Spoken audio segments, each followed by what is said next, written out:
ukudlulela kule ndaba engizoyixoxa ngicela sivule uJohane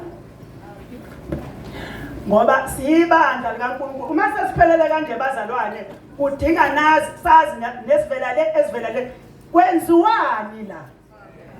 Johane 1 bazalwane sivula uJohane 1 sizoyibamba nje zonke osomusa imbusise. Abanye bangivulele uJakobe 1 ayibonga inkosi. Jakobe 1 ngithi ku verse 18 osomusa imbusise. Abanye bangivulele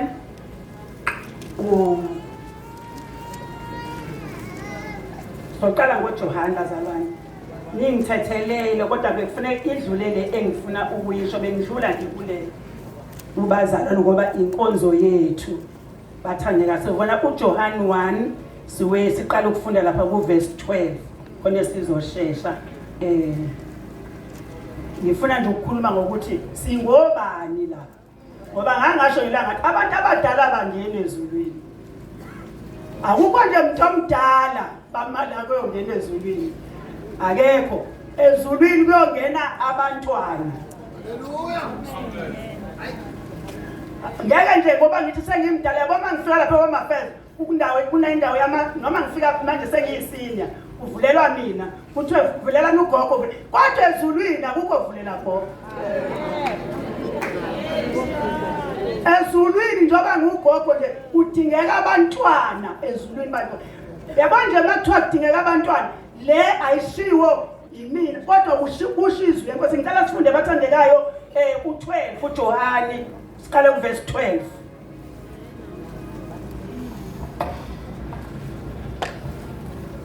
Amen bazalwane.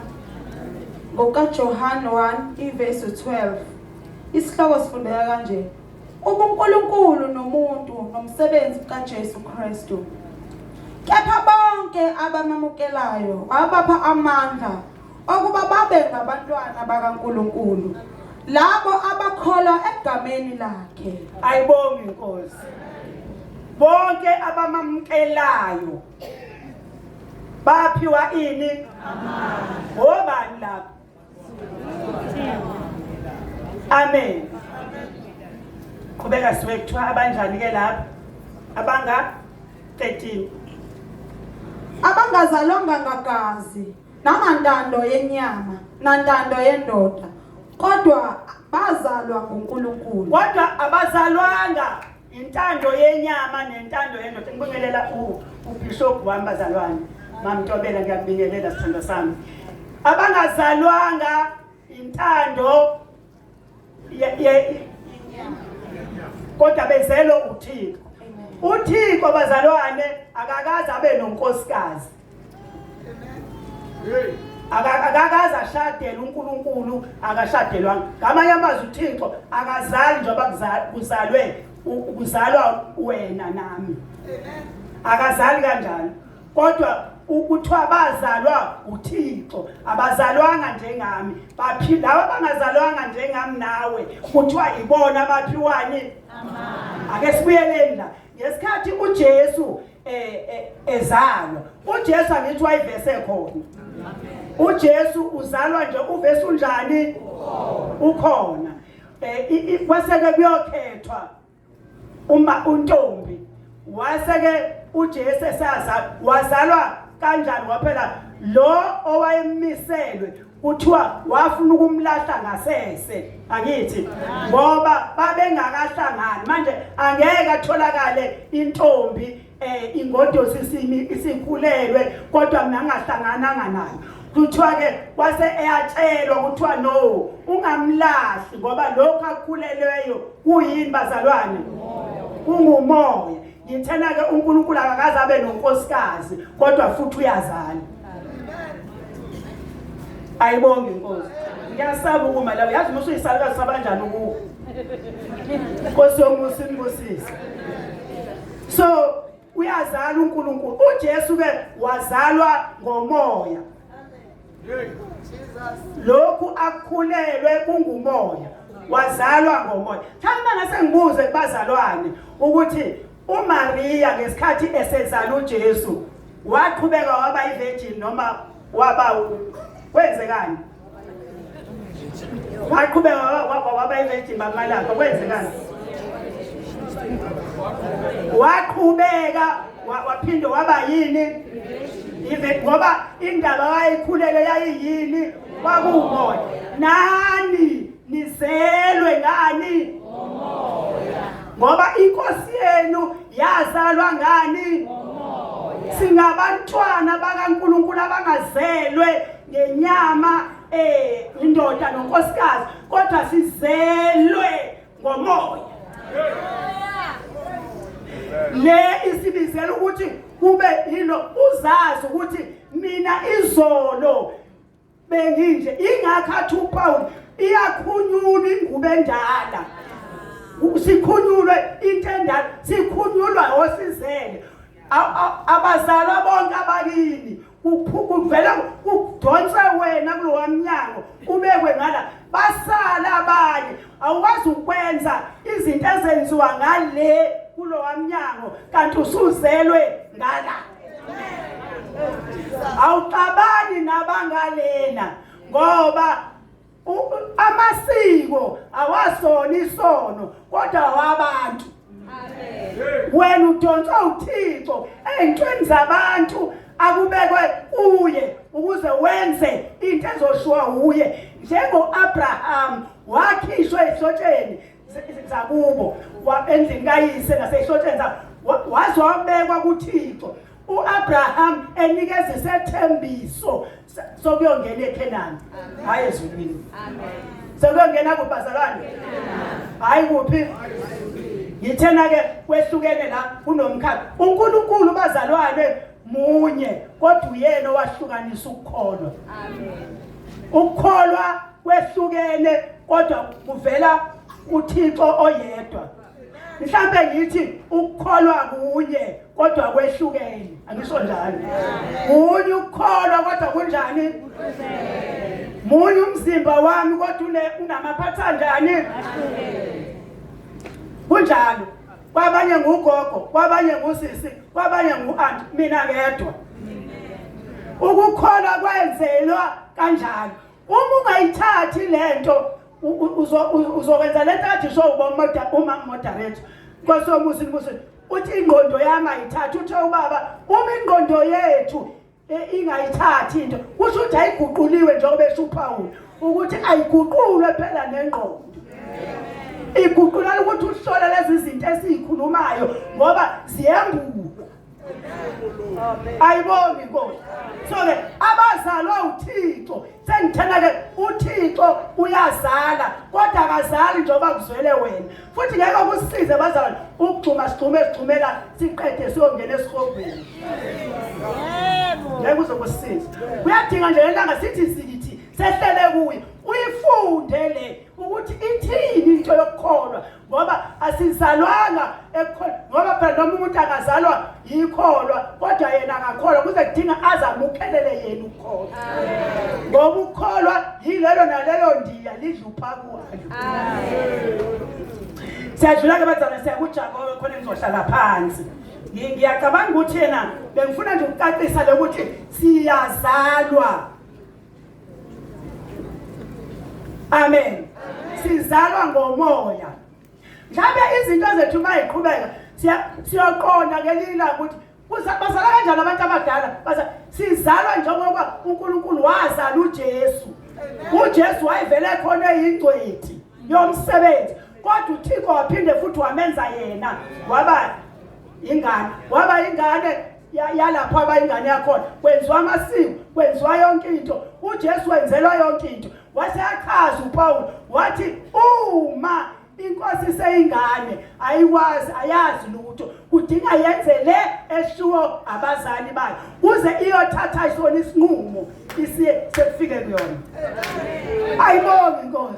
So ungasho ukuthi ngaJesu angathi wenzela amasiko, uJesu wenza cha, yebo uJesu wenzelwa amasiko, kodwa kufuneka hayi nathi sizenzele ingane zethu kwaze kufike lapha cha ifunde futhi uhlale phansi wehle nje uyifunde kahle. Ayibongi Nkosi. Uzoyithola nje kahle ukuthi cha yenzeka kanjani ukuthi uJesu aze ayofika emasikweni. Vele unina kaJesu babevese bephila emasikweni amaJuda. Wena ngoba usaphila uvaliwe ngalapho, uvaliwe wakhishwa, usuzokwenza kanjani futhi? Ayibonge Inkosi, siyakujabulela bazalwane. Nkosi womusimusise. Amen bangcwele. Jakobe, yes. uJakobe 1:18. Omunye angivulela uPetro, ngicabanga ukuthi uyobe yokugcina leyo, uPetro wokuqala. Ayibonge Inkosi. Yes, Petro wokuqala.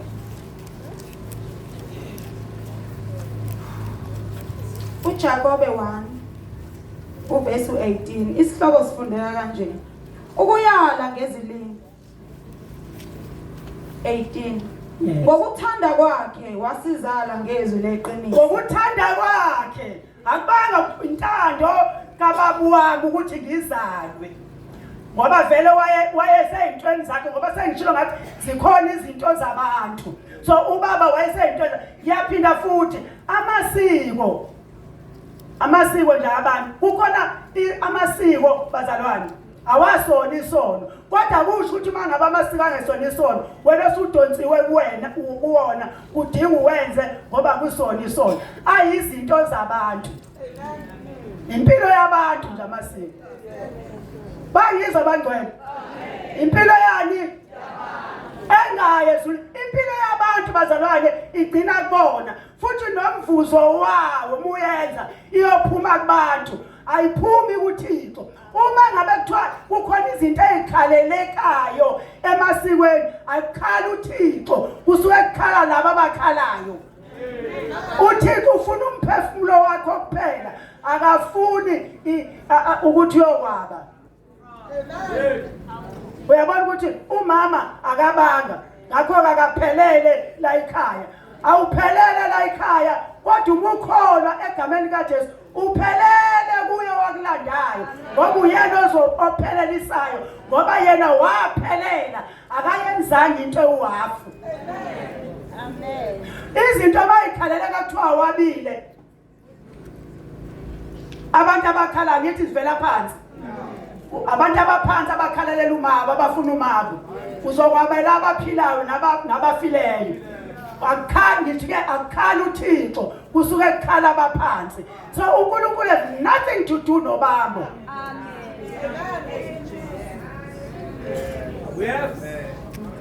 Angiphinde angishongo ukuthi uyisono futhi ngumbi, ngithe owabantu. Izinto zabantu aziye ezulwini. Hlukanisa izinto zabantu bese uhlukanisa wena, usuye ekhaya usuke ezintweni zabantu. Ayibonge Inkosi. Isizwe lenkosi ngokuthanda kwakhe wasizala. Angithi bazalwane, usizele ngokuthanda kwabani? Ukuthi sibe yini? Ukuze sibe ngabokuqala bezidalwa zakhe. Sibe ngobokuqala bezidalwa zakhe. Ayibonge Inkosi. Amen. Indlela ayizange ibe lula ukufika lasikhona namhlanje, kodwa ngoJesu, ithwala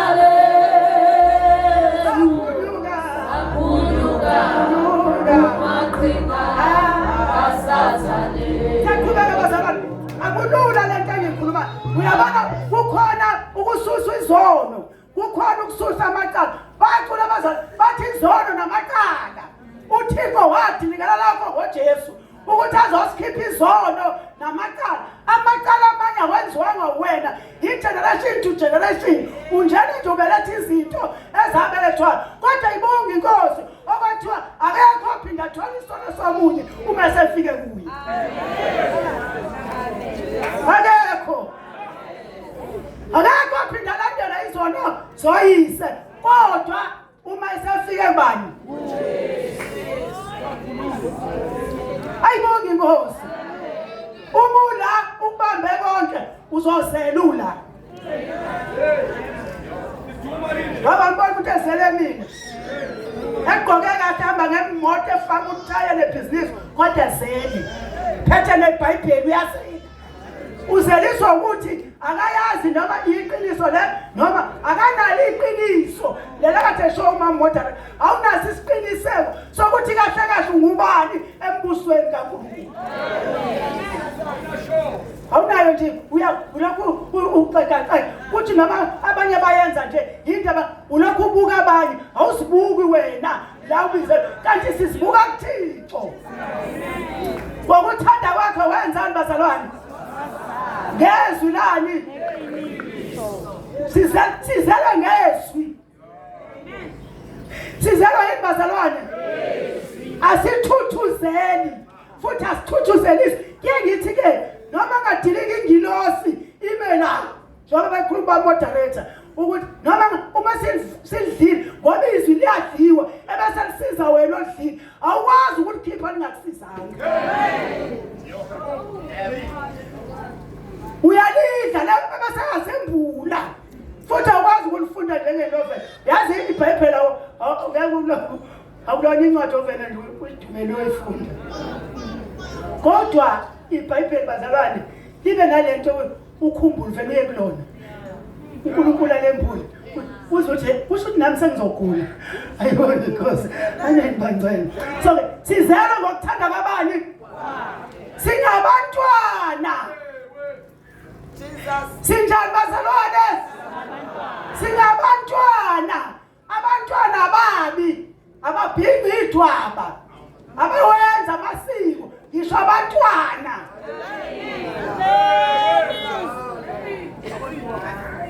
ayibonga inkosi abakwenzi ngisho ngesonisono kodwa abakwenzi isizathu izinto ezabantu senza izinto zikaThixo ngoba sizelwe uThixo ngomoya ngezwi Petro sengiyabhala ke bazalwane sengiyayeka Nkosi umusi uPetro ke manje ufunda uPetro oqala Nkosi umusi ngosizo Petro 1:1-23 No. Yeah. Yazi amnandi inkosi. Amen bazalwane.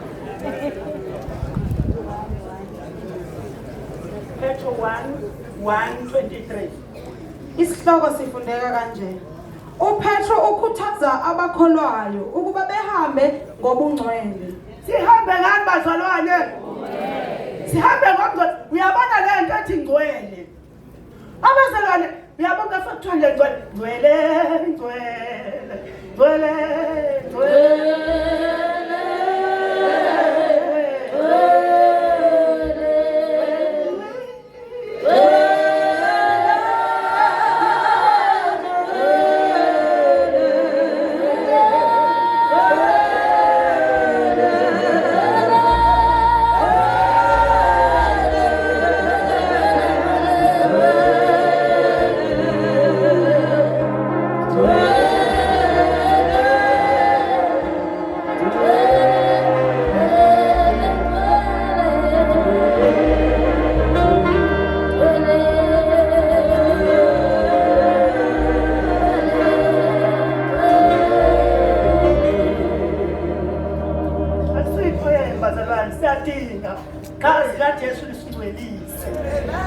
Lasikhona sibe ngcwele.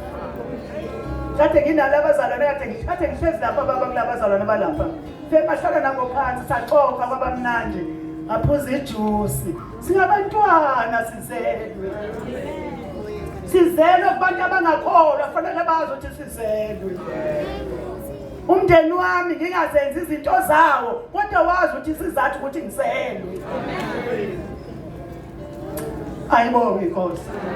23 Senizelwe kabusha kungengambewu ephelayo kodwa lizelwe kabusha lithelama nizelwe ngembewu egugayo kodwa ngembewu enjani kodwa ngembewu engapheliyo ayezwi eliphilileyo. Exactly. Sizelwe ngembewu egugayo sizelwe abantu. Uma sasizelwe wongagugi ongafi sazalwa ngembewu engagugi lo ongagugi ongafi wayithemba ukuthi mayithwele thina ezozala thina esifayo nesigugayo wasethi lokhu uma sesiyofika ngale wathi akekho ngale oyongena egugile akasizali isalukazi uJesu